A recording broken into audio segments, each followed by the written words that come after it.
Another lesson, another lecture in personal finance. I'm Jim Munchback, and I am the professor of personal finance at the Bauer College of Business at the University of Houston, and I'm about to start.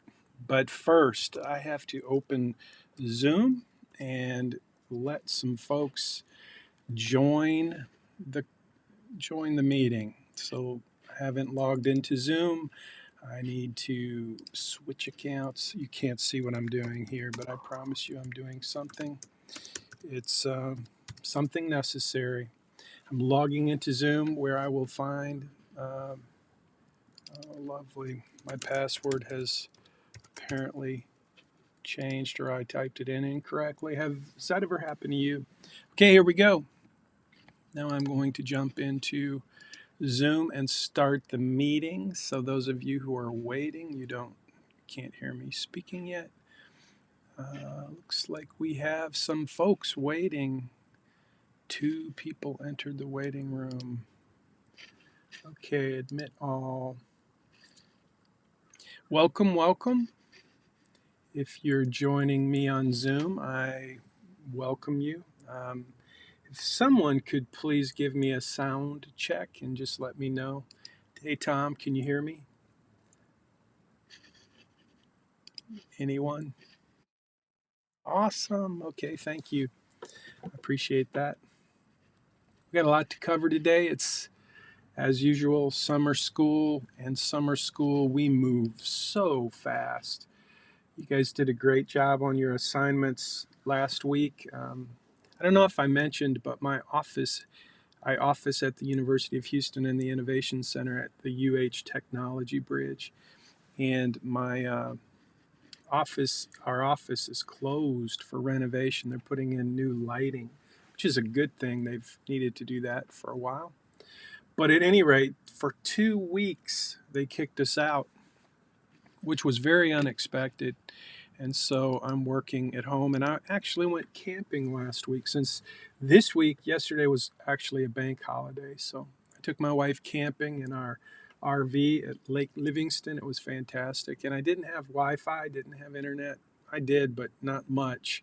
Very slow speeds, using my phone as a hotspot. So for that reason, that's my excuse to say if you posted your assignment by Friday at 3 p.m. and you posted it early and you should have received some feedback and some extra points. You got the extra points, but you probably didn't get much feedback. So hopefully everybody's happy with your grade.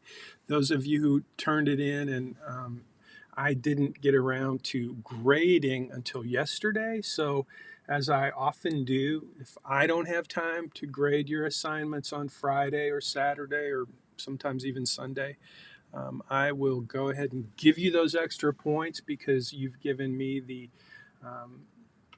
the honor and respect of turning your assignment in early. And as I just believe that students who turn their assignments in early are typically the ones who get A's.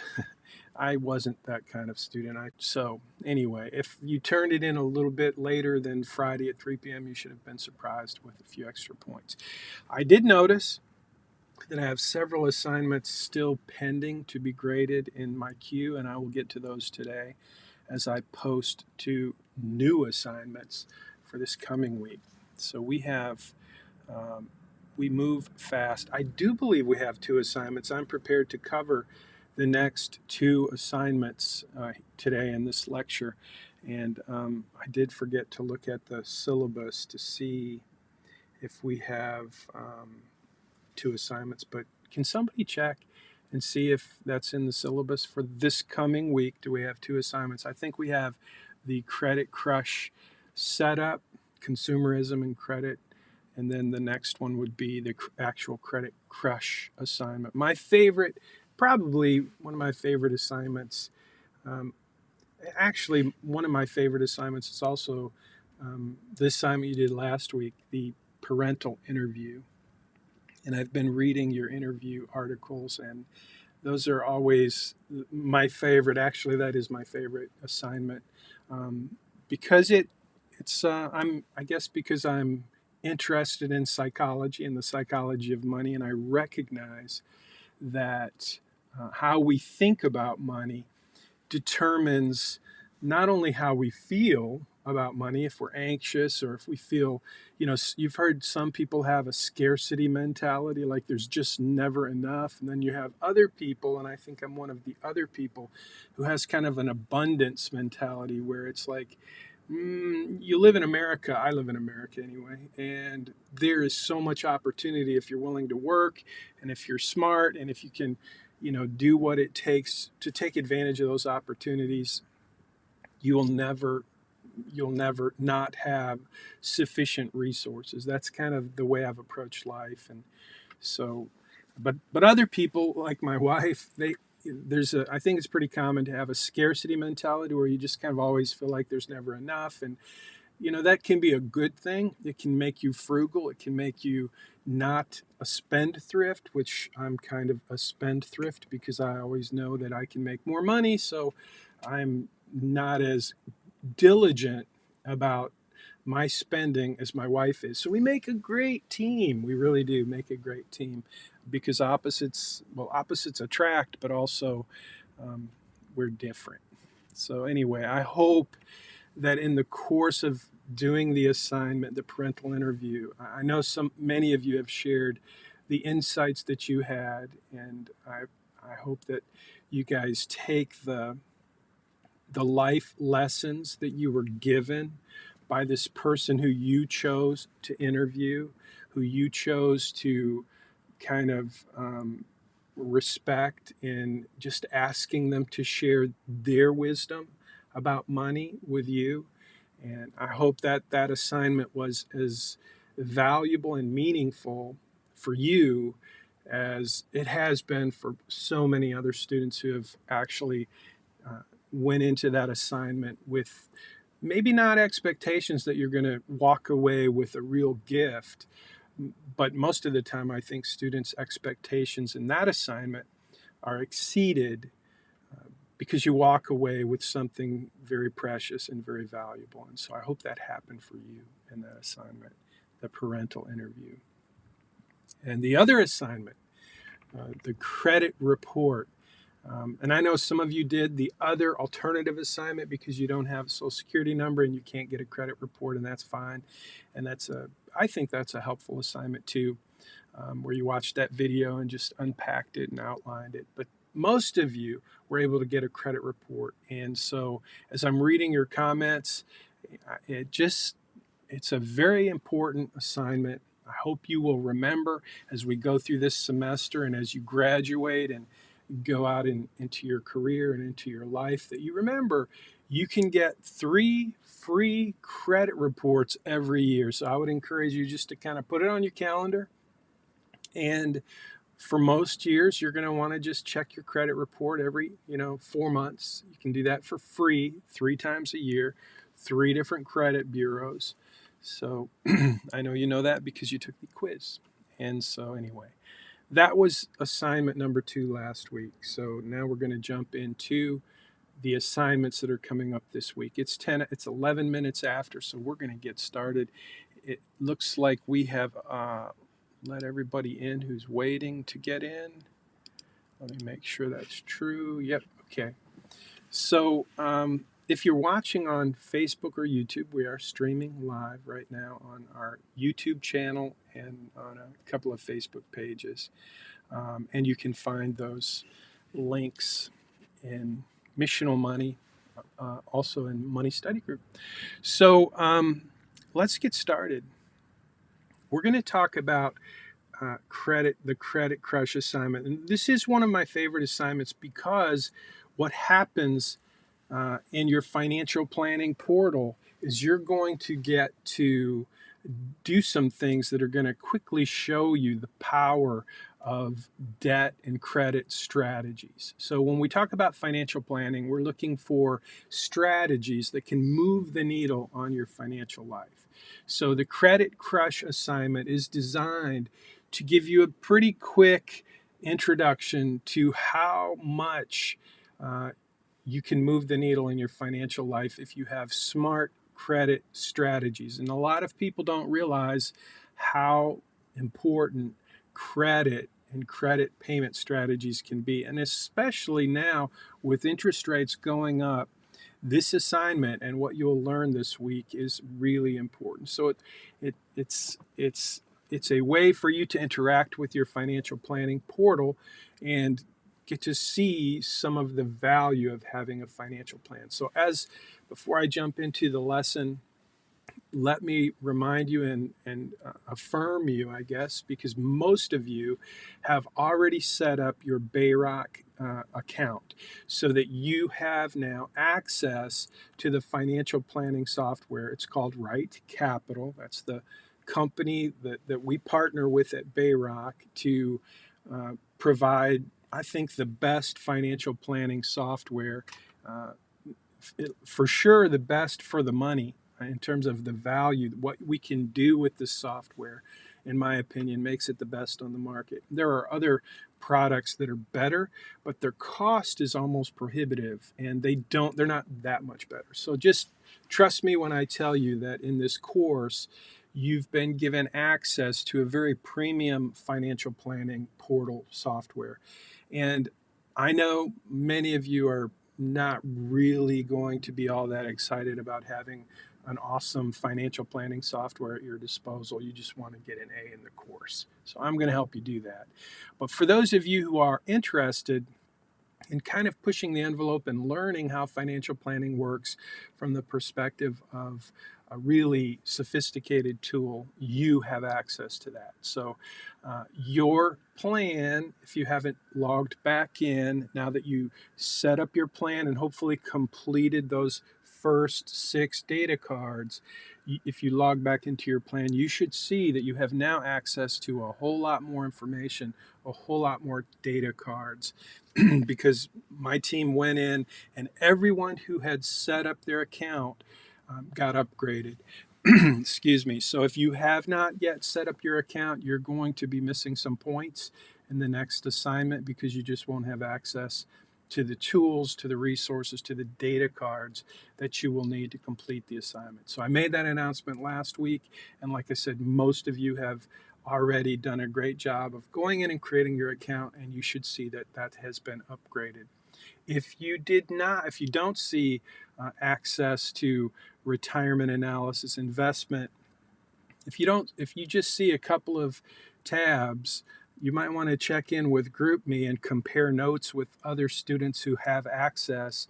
And if you find that you do not have the right access, you need to send me an email and let me know, and I will assign one of my team members to go ahead and update your account. So I'm sorry to have to restate that again and again, but most of you got it. Some of you have not. And so those of you who are behind, you're going to see some deductions in your points because you have to keep up in this course, especially in the summer course. So let's jump in. When I first started teaching this course, and by the way, I'm going to take a look at the chat, and if you have a question, please feel free to jump in and leave a question. And by the way, I did get a couple of questions, and I wanted to share that I posted at missionalmoney.com. I just posted this just a few minutes ago. It's how to take a screenshot. And so I've had a couple of students who have been concerned that here's what they were doing. They were taking their phone. I'm pretty sure it was their phone. And they were taking a picture of their screen. Boom. So if you do that, it creates a really lame screenshot. And technically, I don't think that's a screenshot. That's a picture of your screen. And because of the lighting and the digital stuff, it really looks terrible. And it makes it very difficult for me to tell what's in that screenshot. So if you didn't know already, you will get deductions if you turn in screenshots that are actually pictures of your screen. And so I've posted this for just a kind of a how-to. It's super easy to figure out how to take a screenshot on any device if you just go and ask Mr. Google, which is what I did. And so I found these 3 videos and I posted them here for your benefit.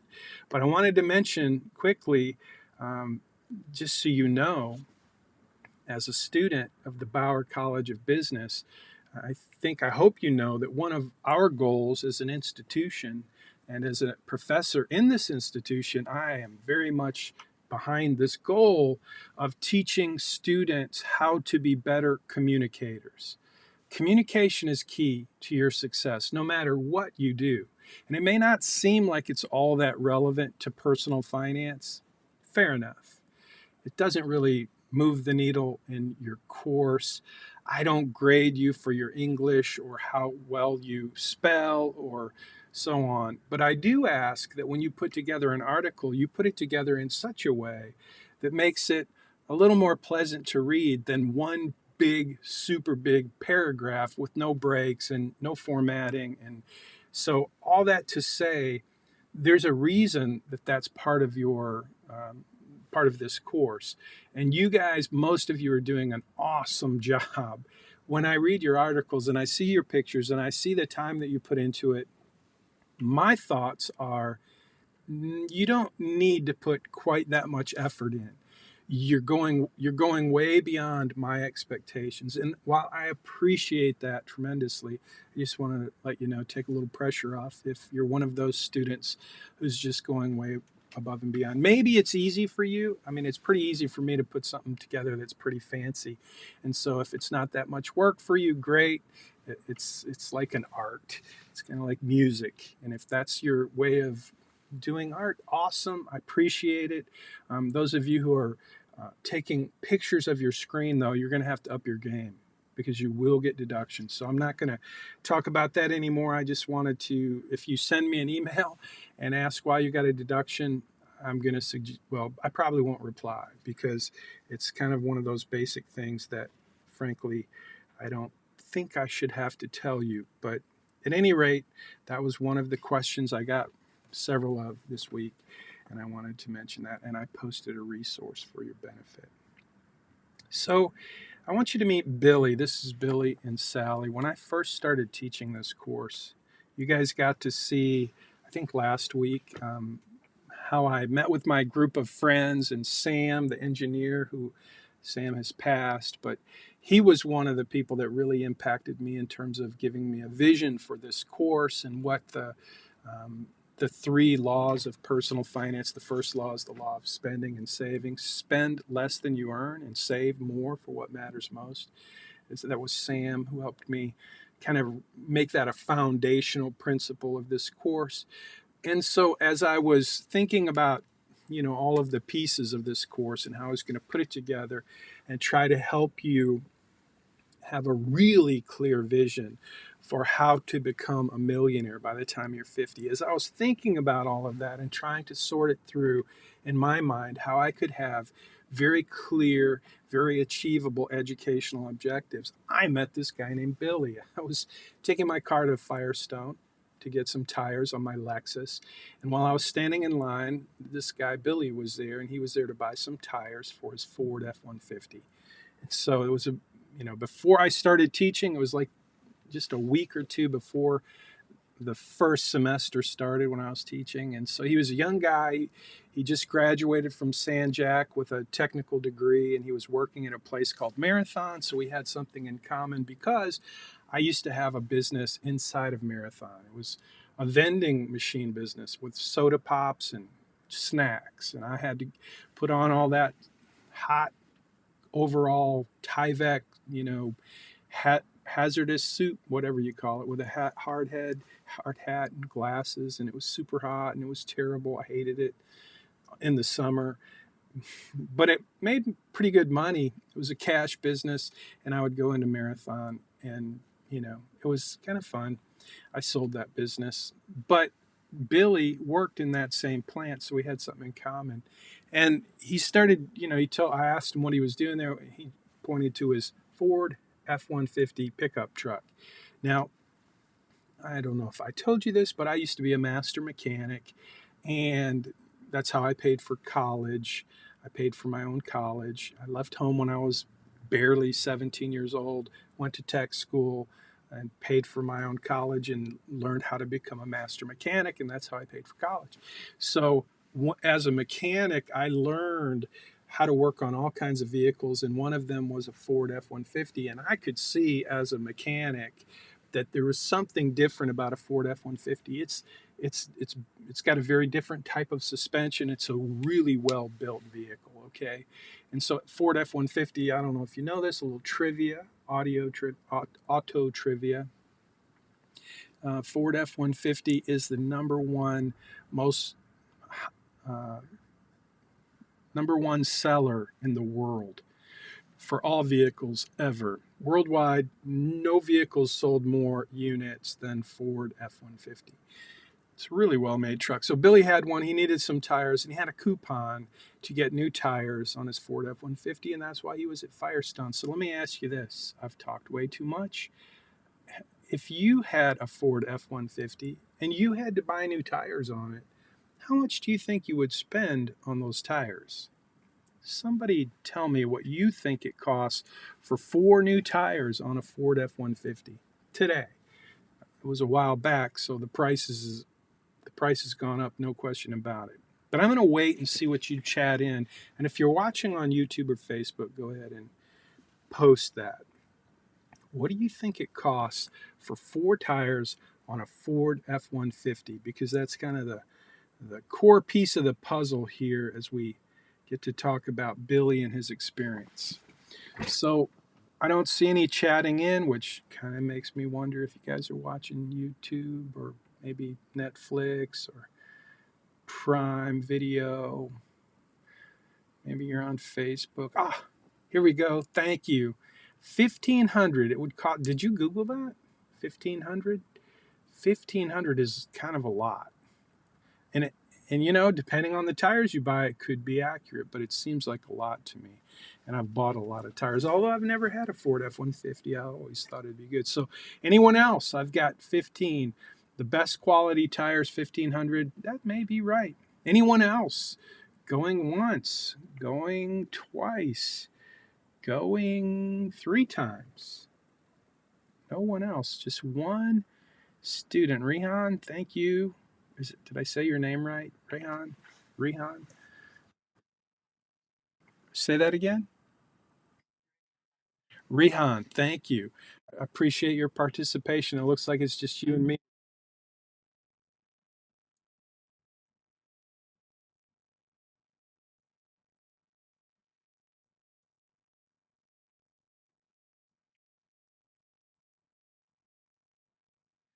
Yep, yeah. Good tires make a big difference, especially in the performance of the vehicle. So that's good. Jason says maybe around 300 per, so that would be 1,200. That's not a bad. Are you seeing those comments, Rehan? Yep. So you guys all see each other's comments. So we have two chiming in, and yeah, I think it so back in the day when I met Billy and we were standing in line and he was going to get tires for his Ford F-150, he had a coupon for tires. They were on sale. That's why he was at Firestone. I thought, because remember, I'm getting ready to teach personal finance, and I meet this guy who we had a lot in common, and he's buying these tires. So I'm just interested. It's like, oh, cool. Here's a young person who's thinking, not afraid to use a coupon, because sometimes I think, well, anyway, I thought that was cool. So as we were standing there waiting for him, he was in front of me, and Sally shows up. And I these are not actual pictures of Billy and Sally, but they kind of represent, okay, Billy and Sally. And so what happened was Sally shows up and she starts to do what professional salespeople do. Okay, I want you to think about that. What do professional salespeople do? Billy is there to buy 4 tires on his Ford F-150. He got a really good deal on this truck. He bought it from his uncle, got a really good deal, and now it's time to put some new tires on it. And Sally shows up to help take his order and provide the service that he came there to buy, new tires. And Sally says to Billy, Billy, that is a great truck. And she was right. I'm like, she knows a good truck because F-150, it looked good. And she started telling him that, look, Billy, these tires that you want to buy that are on sale, they're okay. They're okay. They're basically the low end. But she said, look over here, and she focused his attention on these really nicer tires with white letters, and they had a different profile. And she told Billy, and this is where I really appreciated her professional sales skills. She told Billy that these tires would make you look really good in that truck. Nothing to do with the truck, but they would make you look really good. And I don't know if you noticed the picture there, but Sally and Billy, young, vibrant, attractive. And Billy happened to notice what I noticed about Sally, that she was attractive. And she was using her attractiveness in her sales skills to help Billy envision something for himself that he hadn't quite thought about. And that is that if he upgrades his tires, he's really upgrading Billy. Think about that for a minute. So it's kind of fascinating.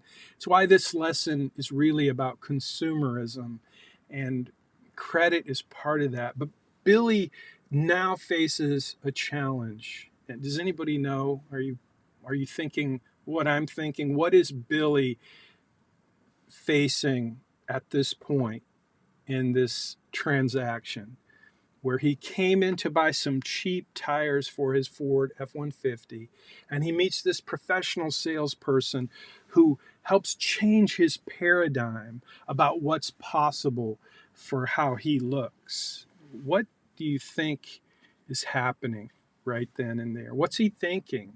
What's the challenge? How is this whole thing called consumerism being played out with Billy and Sally? He's debating on saving money or making himself look better. That's right, Mandy. That's exactly right. And I'll tell you this, the number one most expensive part of life in America is the cost of looking good. We buy things we don't really need to impress people we don't really know with stuff we don't really have to have. So Jason, yeah, he's being sold. And that's one of the kind of the lessons behind the lessons here about consumerism, is you are always being sold something. In this case, Billy is being sold something that has nothing to do with what he needs. But everybody wants to be attractive. Everybody wants to be liked. Everybody wants to be special, right? And Sally is really good at her job. So do you think Billy considers those nice new tires? And if he does, come on, guys, what else does Sally suggest that Billy might need with those nice new tires? Jason, you got any idea? Rehan, what do you think? If you're going to take your nice Ford F-150 in for some tires, and you meet this person who helps you reimagine your entire life with these better tires, what do you think goes with it? Mandy is right. Mandy, you're, you're, you're paying attention. I appreciate that. Rims are a special piece of a vehicle. And if you use the rims that come with the vehicle, they're okay. Most of the time they look pretty good. Rehan, did you have something you wanted to say? It looks like you. Yeah, exactly. That was another piece of the puzzle. So now Sally is not just selling Billy better tires along with some really good rims, but she's also selling him an additional warranty, an extended warranty on the tires. Anything else you can think of that maybe was part of the transaction that Sally was using? Because Sally is a commission based sales professional. And so her job is to sell more product, sell more services so that she can make more money in sales commission. I know about that. I've been a commission salesperson most of my life. And I'm not saying that's a bad thing, because people need products and services. And if you can help them make informed decisions and make, good choices with their money, then that's how you get paid. And I think it's a great career, sales. I'm not I'm not dogging Sally. I'm just saying this is how it worked. What else do you think might have been part of the transaction with Sally?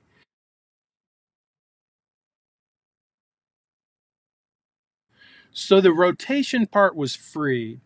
Um,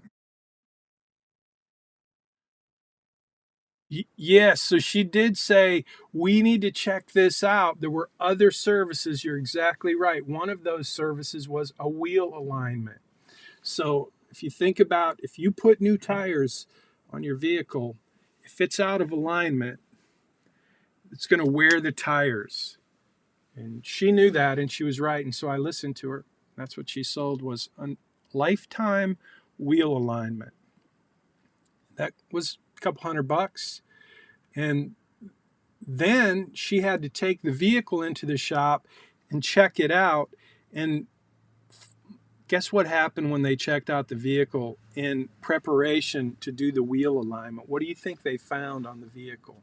It was about a 6-year-old Ford F-150. They found some work that needed to be done: a ball joint, a tie rod end, shock absorbers. So more products, more services. And they needed those things to be replaced because, and this is true, I was a master mechanic. It is true. If you have loose parts on your vehicle, the alignment isn't going to hold because those loose parts will let the wheels move around in ways that they're not supposed to. And shock absorbers, that's one of the things that protects the wheels. And so they said the shock absorbers were bad. And so by the time they were done, the bill for Billy was significantly higher than he was going to pay when he came in with a coupon to buy 4 tires, 4 low, you know, not really low quality tires, but the lower end of the quality spectrum. So yeah, air filter oil change, transmission fluid change, um, new valve stems for the vehicles, lifetime balance, road hazard, all of those things just got added and added and added. So by the time Billy saw the bottom line, it was a bit of a shock. So now is where, yeah, he didn't really need a new battery, Rehan, but um, man, a bunch of other stuff. So at this point, Sally comes back with his work order and the bottom line. And this is where she really became, in my mind, a professional salesperson. And this is where this lesson and this lecture and this assignment that you're going to do, where the rubber really meets the road. That's a great metaphor for this particular story, where the rubber meets the road. So, what do you think Sally had to offer Billy that would help take the bite out of that huge price shock?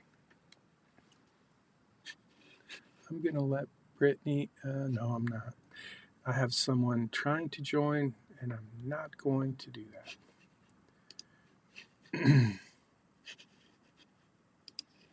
So, anyone? What do you think, Rehan? What's next for Sally? She wants to close the sale. Monthly payments, what does that mean? It means credit.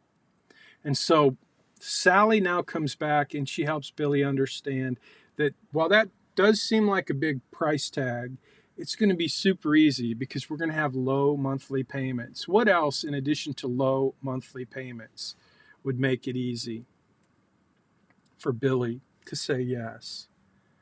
A couple other things that come with the offer for credit cards, for credit accounts with companies like Firestone, besides not just monthly payments, but low monthly payments.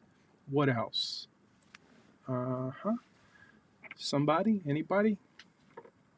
Come on, Mandy, help me out here. Small discount and credit with lower interest rate. That was part of it. The interest rate was low.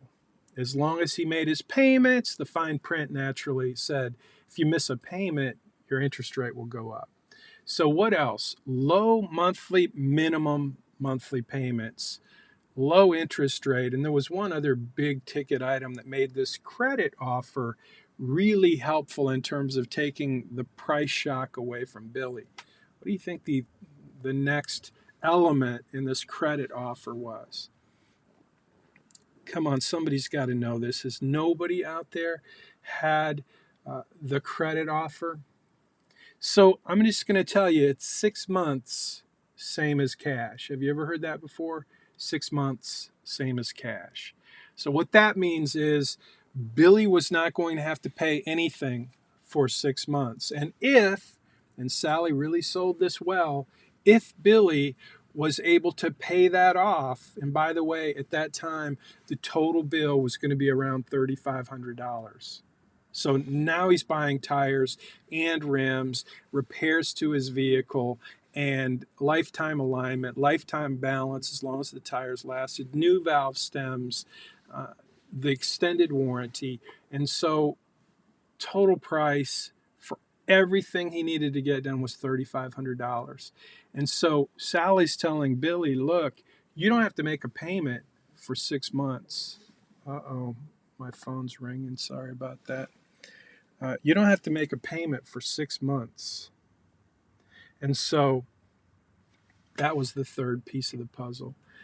And Sally said to Billy, she had a good point. She said, look, Billy, you're living at home right now. You're making good money because he's working at Marathon. You can make these you can save up in 6 months. It'd be pretty easy for you to save enough money to pay this off. And as long as you pay it off in 6 months, there's no interest. Doesn't that sound like a sweet deal? I mean, put yourself in Billy's shoes. That's what I was doing. Because remember, I was getting ready to teach this class, and I was thinking about this whole transaction and how it works, and how consumerism works, how marketing works, how you're always a target for somebody to try to sell you something. And here's a real life example: Billy buying tires, and now his big ticket price, $3,500. The promise is really low monthly minimum payments, no payments for 6 months, and it's the same as cash. So Billy took it, and it was a sweet deal because Billy was going to save the money while he's living at home, and he's going to pay that balance off so that he wouldn't have any interest, and he just save up his money and pay it off within 6 months. But guess what happened? What do you think happened? You think Billy did that? Like, would you do that? Do you think most people would actually pile the money into that bill and pay it off before the 6 months? Or do you think maybe life happened and maybe he forgot, maybe he got distracted, maybe other things became a priority? What do you think happened with Billy? No, Jason says no. No, right. Because as it turns out, Billy and Sally, well, they kind of liked each other and they started dating. And before you know it, they moved in together and they needed new furniture and they needed this and that. And then before you know it, they were going to have a baby, and that was great. And they got married, and not sure which the order was. But the point is, life started to happen with Billy and Sally, and that bill didn't get paid. So after 6 months, now they get the interest for the whole 6 months, and payments start. And this is where your homework assignment comes in. Because, dang, Sally's a really good saleswoman. Yeah, that's right, Jason. She is a really good saleswoman.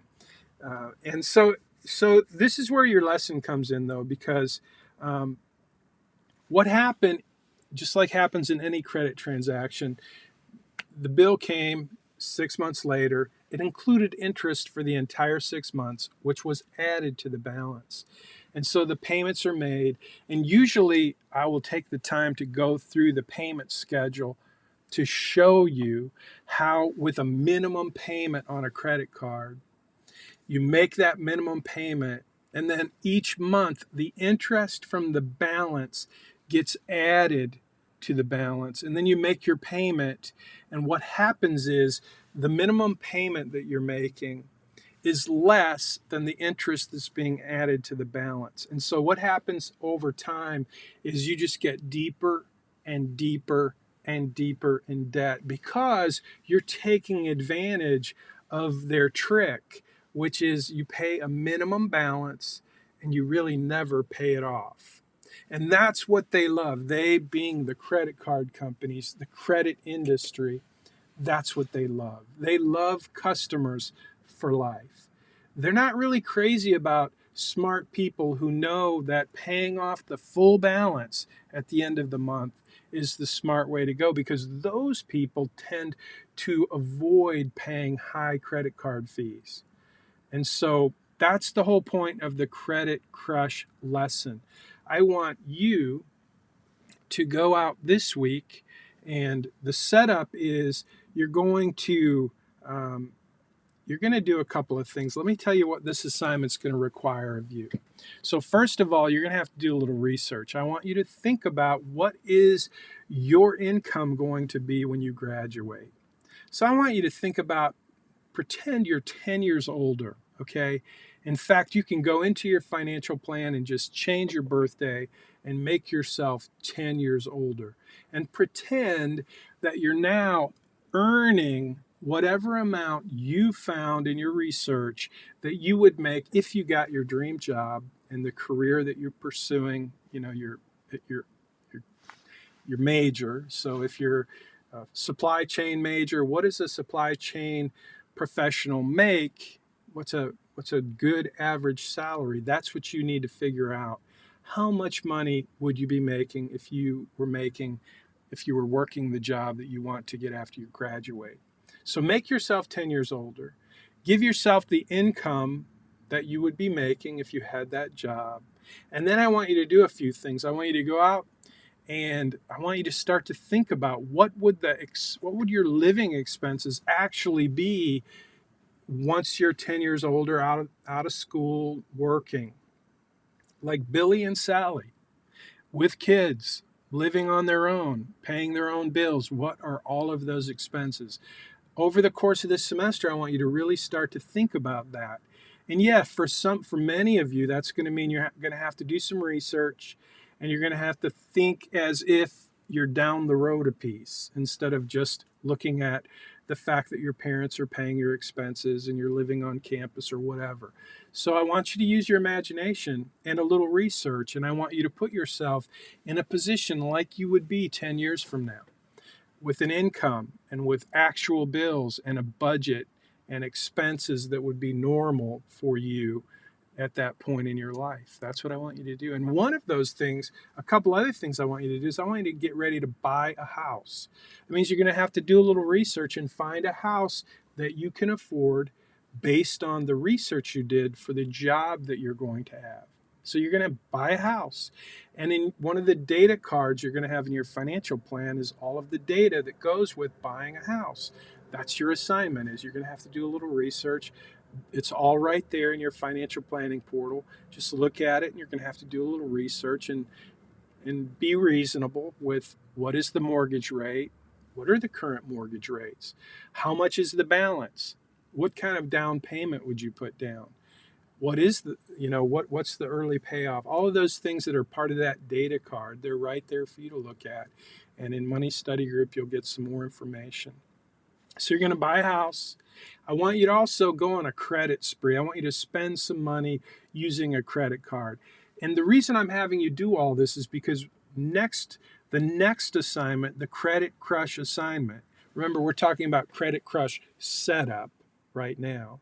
But right after that, in fact, it's all in the same week for you. It's the Credit Crush assignment, where you take these pieces of credit that you actually put in place in your financial plan.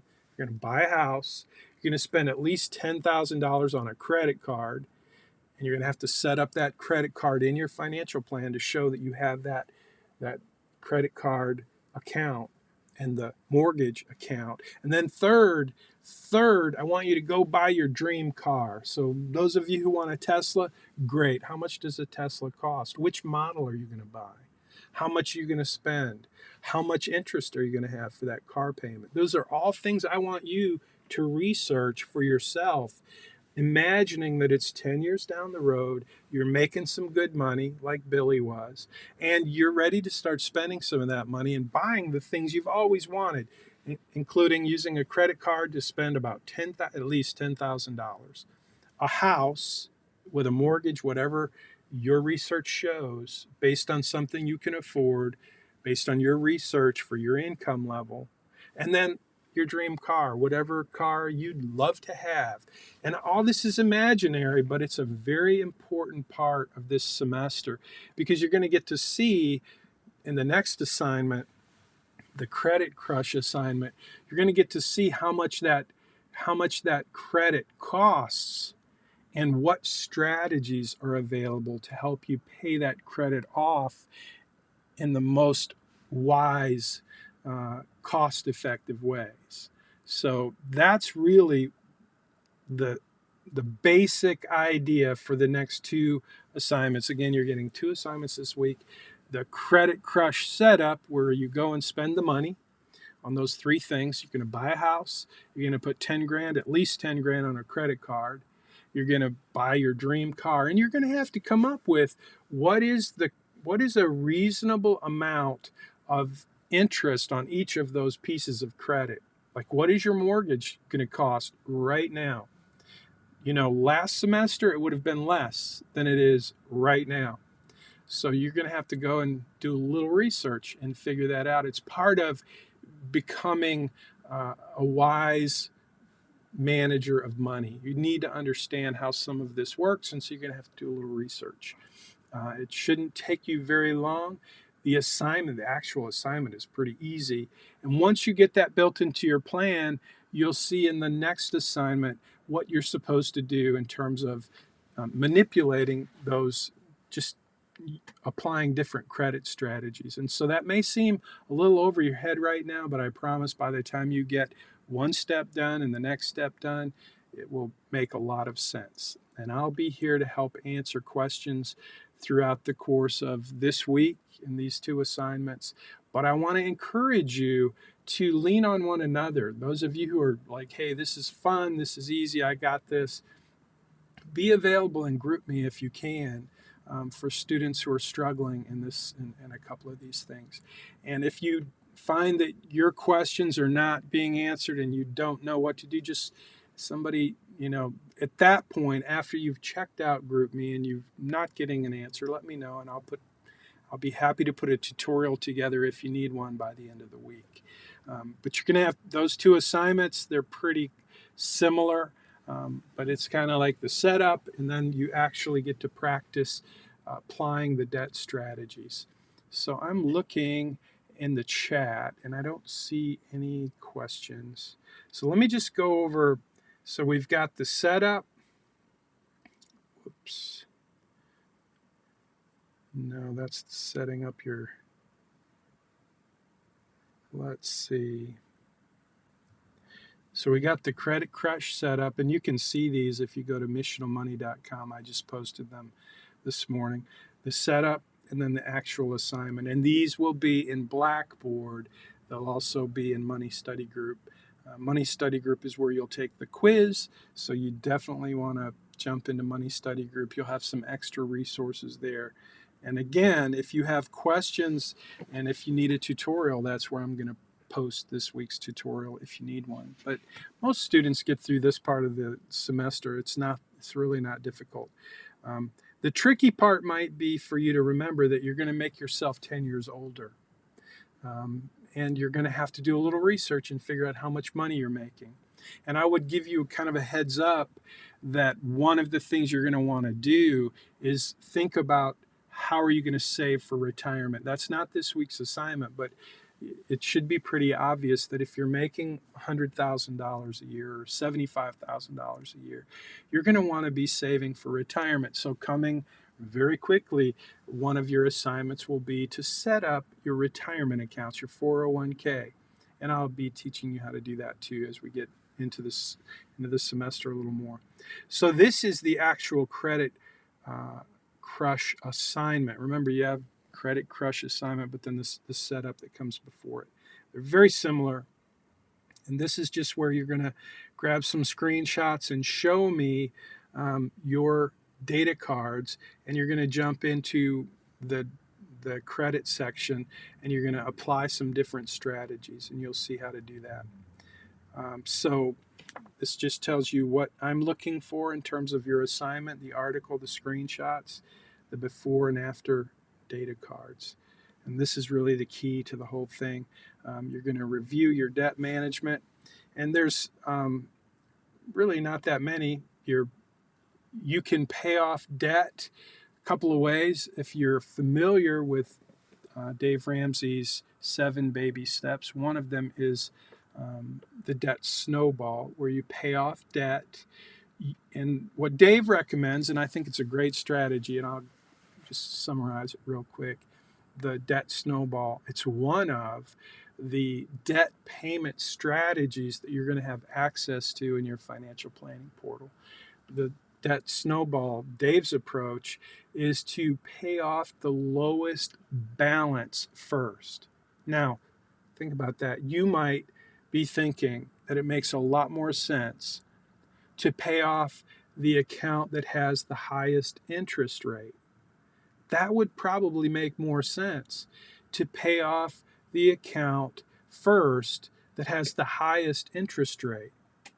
But which one would actually save you more money? You might be surprised to actually get to see the difference in your financial plan as you take your credit accounts and you apply these different strategies. You'll get to see the difference side by side instantly, which one gives you the best bang for the buck. But Dave Ramsey says that you pay off the lowest balance first, and here's why. And I think it makes a lot of sense. For most of us, we get encouraged, we get motivated when we see progress. And there's no better way to see progress and see it pretty quickly than to attack the smallest balance first. So let's say you've got 6 credit accounts that you're trying to eliminate. You want to be debt free. And one of them is your house, one of them's your car, one of them is a big credit card bill, and then there's 3 other little credit card bills. So Dave Ramsey's approach is you take the smallest credit card bill and you pay it off as quick as you can. And that feels really good. And now, instead of that $40 a month that you were paying for that little credit card, you take that $40 and you pile it onto the next smallest account and you pay that one off. And that happens even faster because now you have the payment from the first one that you already paid off and you're doubling up on the next smallest one, and boom, you knock that one out. And then you do the next one and the next one. And you get a sense of accomplishment and you get to see progress pretty quick. And so that's a strategy. That's a debt payment strategy. It's one of 3 different strategies you will see in your financial planning portal. And so you get to practice, play with each of those strategies and see which one makes more sense for your situation. But paying off debt and not paying high fees to credit card companies will make a huge difference in your financial life moving forward. And especially if you have a goal to become a millionaire by the time you're 50. You do not have the luxury of having these extra fees, credit card fees, piling up and mounting, which is what Billy and Sally did. And I'll show you their plan at some point. You'll get to see how their choices accumulated over time. And, just like the tires, the $3,500 with a couple of missed payments and this and that, and bunch of other credit card accounts just started to pile up and made a huge weight on Billy and Sally and their budget and their wealth building strategies. And so I'm going to show you how that works, but you're going to have to kind of use your imagination a little bit and do a little research and then take some time to practice and play around in your financial plan. So I don't see any questions. If you've got any questions, post them now. We're about to wrap things up. And again, I'll be looking for, if you have any questions or concerns and you feel like you need some help, I'm happy to do a tutorial to give you some additional direction in these assignments. But I think you'll find them very helpful and not too difficult. So they're worth 50 points each. If you turn them in early by Friday at 3 p.m., you'll get 10 extra points. And if you happen to make a mistake, you'll get the opportunity to correct those and some feedback from me. And when I grade it, I'll give you some feedback, and then you have until Tuesday at 10 a.m. to turn them in and still receive the extra points. So I hope that's an encouragement for everyone to turn your assignments in early by Friday at 3 p.m. For the extra points. My hope is that by the time we get close to the end of the semester, most of you will have all of the points that you need to earn an A, and you can focus on any other courses where you may have a final exam. We don't have a final exam. We have a capstone assignment. It's worth 200 points. And it's basically all of the things that you're already doing throughout the semester. And then at the end, you just kind of review it all and put it all together, and that's called a capstone. So as you go through the course and I give you these assignments, you are building your financial plan. And all of those data cards that you have in there that are pieces of your financial plan, all of those pieces of your financial plan become part of your capstone. So that by the time you actually do your capstone assignment, you may have to tweak a few of the things you've done throughout the semester, but you won't have to redo them. You won't have to even really, you'll kind of review them and put them all together, but you won't have, it won't be like a new test. The capstone is really just an accumulation of all the things you've done through the semester. So I hope that makes sense. I hope that takes a little stress off. And more than anything, I hope that as we go through this semester, you start to understand these different strategies, these different things that you can do in your financial life that will make a big difference over the long term. So we're going to be moving quickly. We're going to get into investments. We're going to get into tax-advantaged investing and types of accounts. That's to come. But this week, focus on credit strategies, and it's called the Credit Crush assignment.